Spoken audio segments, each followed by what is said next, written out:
若过来这台北市的刑警大队掠毒，都是警民合作成功的案例。5天内，就抄到99个毒窟，掠回98个药头啊！警方表示，社区主体真有可能就是温藏着毒害，透过民众检举，互警方会当伫短时间内查出着藏毒品的所在，嘛避免无辜的民众来受害。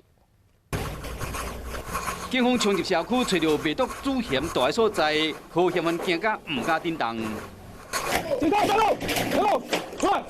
大门被占破，其嫌犯无地走，当场被掠起来。这是中国月底中山区的社区，和警方锁定，果然掠到人。警方为7月2日开始，连续15天扫毒，超99个所在，掠到98个卖毒嫌犯，这一切拢归功是警民合作，才好到立功。 那民众可以透过110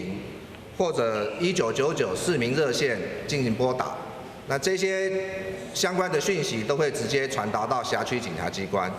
不管是用电话通报，还是甲害苦的原件讲有不明人士出入，还是讲怀疑可能有藏毒的地点，警方只要接到类似的消息，拢会进一步查证，希望讲透过警民合作，好毒害远离社区。